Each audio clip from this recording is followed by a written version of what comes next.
The Word of God is alive and powerful, sharper than any two-edged sword, piercing even to the dividing asunder of the soul and the spirit and of the joints and the marrow, and is a critic of the thoughts and intents of the heart.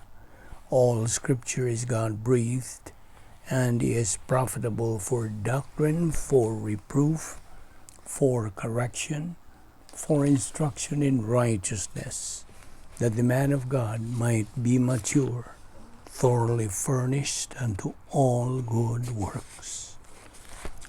Welcome everyone to our daily doctrinal Bible study of the Balbido Evangelistic Ministry. And without further ado, we are going to prepare ourselves before we start studying God's Word today. If you are a believer, use the principle of 1 John 1:9 so you can be filled by God the Holy Spirit and ready to learn Bible doctrine. But for you unbeliever, it is faith alone in Christ alone.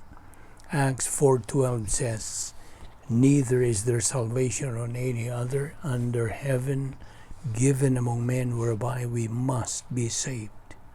Therefore, believe on the Lord Jesus Christ, and thou shalt be saved." Acts 16:31.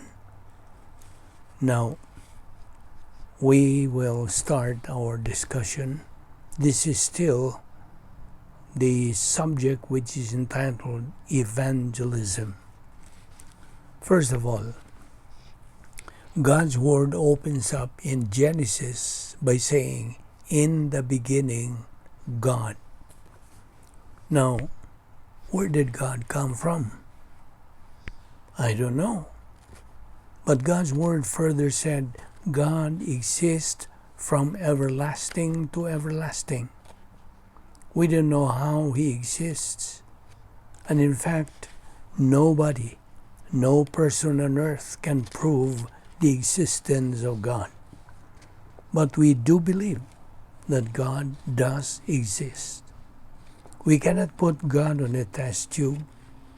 We cannot make a mathematical formula of Him as Einstein did in relativity. We accept by faith that He is the creator of the whole universe. When Charles Lindbergh took his plane, the Spirit of St. Louis, all the stars that you could see spread all over the entire sky were just part of our Milky Way, just our little galaxy. But that galaxy is just one tiny part of the universe, containing billions of galaxies. And they found now that there are galaxies beyond what they thought was the last one. There are billions and billions and billions of planets and stars and suns up there. That's how immensely magnificent and unfathomably superior and supremely great the designer of this universe is. And who is He? Almighty God.